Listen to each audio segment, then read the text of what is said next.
Hi, my name is Paul Hill, and I want to welcome you to the Bible and Christian Spiritual Formation. This is your third semester in this fourth semester course, and I'm taking the baton from the very able and gracious Jan Johnson, who led you through a study of the Old Testament. In this portion of the course, we're going to be discussing the New Testament. Now, one thing you already know, the Old Testament exists without the New Testament. But there is no New Testament without the Old Testament. So be prepared as we go through this course for us to lean back into the Old Testament a little bit and do some work between both the Old and the New Testament. Let me tell you a little bit about myself. If we haven't met already, please call me Paul. That's the best way to describe me. I am a minister, I'm a pastor, but I prefer going by my first name if you're comfortable with that. The most important thing to keep in mind about me is that I've been married to Kalana for about 30 years. I shouldn't say about. I've been married to Kalana for 30 years. And we have two adult children, a son and a daughter. My son lives here in the Wichita area. Our daughter lives out in California. We are trying to coax her back to this part of the country.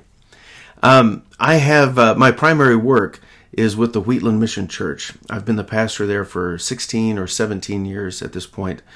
We like to describe ourselves as a feral Anglican church.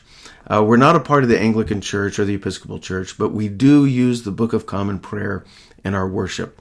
It's become kind of a center point of how we organize our worship services, and we have been richly blessed through that experience. Wheatland is a small congregation. Like I said, we're about 16 years old at this point, and we're a part of the Ecclesia Network. I also have the privilege to teach at Friends University. I do so on a very part-time basis. I teach Bible and religion courses for the undergrad students, and then I also get to teach a little bit here in the grad program in Christian Spiritual Formation. Let me share a little bit with you about the assignments and what's going to be happening in our class. First off, most of the graded assignments in the course are very brief. This is only a 1-hour course, so I hope to keep these written assignments, like I said, fairly brief. Some of them, like the Zoom report assignments, I'm really only looking for a sentence or two. And with the others, I'm sometimes looking just for a paragraph or maybe 2 paragraphs. There are a couple of other assignments that are a little bit longer, but none of them are very long. So keep this in mind. Consolidate your thoughts. Bring them down into the core of what you're wanting to say. Boil them down really nice and tightly for me when you write those assignments. Again, you don't need to be too wordy. No extra points for length in this class. All right. I will be grading your papers along with our teaching fellow Jacob Vangen, and he'll be assisting me in that. So again, keep those assignments fairly brief, and with the exception of the final assignment in the course, you don't need to include any kind of cover page. Since it's all online, I know who you are, and I can trace you and track you down. One other important thing, if you include other information, cite it. It's always important to cite your sources. However, much of what we do in this course is going to be personal reflection. So keep that in mind as well.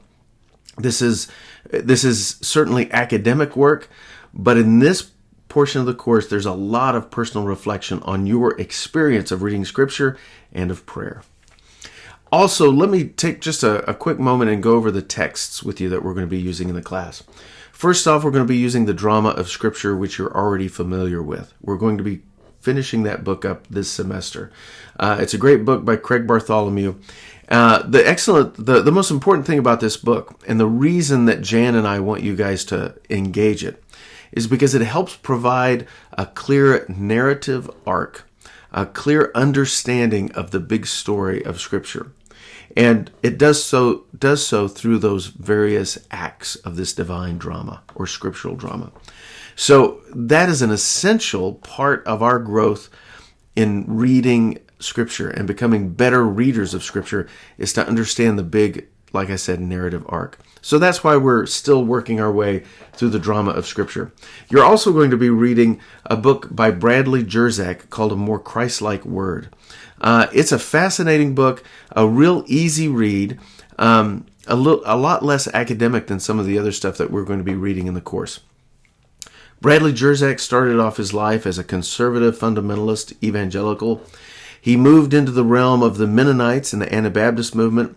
And now at this stage in his life, I would suggest the latter half of his life, Brad Jersak is now Eastern Orthodox. And he reflects through his book, A More Christ-Like Word, better ways from his point of view on how to read and approach Scripture. And I think we're going to find A More Christ-Like Word a very provocative and hopefully encouraging read. We'll read portions of it during this part of the course, and then more in the second half of the class. You'll also be reading Eat This Book by Eugene Peterson. If you've read anything by Eugene Peterson, you understand that his writing is rich and beautiful. I urge you, when you read Peterson, to take your time. Don't rush through it. He's saying more than the number of words on the page would lead you to think. He's always saying more than you realize. So keep that in mind. One last book that I need you to pick up for this course is the Book of Common Prayer from 1979. The 1979 version is essential. The one continuous spiritual exercise that we're going to do in this course is praying the morning office from the Book of Common Prayer, morning prayer. And you have to have the Book of Common Prayer to do that, especially the 1979 version. And one quick thought on praying the morning office. It's going to take you a little while to get used to what I'm asking you to do. So maybe the first week or maybe the first couple of weeks of praying the morning office, you may find yourself a little frustrated. My encouragement to you is do not give up heart. Hang in there. It's going to come to you, and I think you'll grow to appreciate this practice, even if it's something that you don't continue doing down the road. So that's the primary spiritual exercise that we're going to be doing, and we're going to be doing it the last 7 of the 8 weeks in this course. And along those lines, like I said, you have to have the 1979 prayer book, the Book of Common Prayer from the Episcopal Church, and all that information is available to you in the syllabus. Lastly, a quick note on the lectures. Lecture 1 is up and ready for you to view. Lectures 2 and 3 are being re-recorded. I looked at them and realized, wow, that was a long time ago.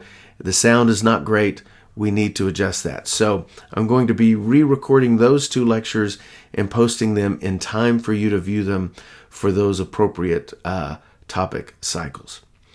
Lastly, if you have any questions about the course, reach out to me via email, text, phone, however you need to get a hold of me.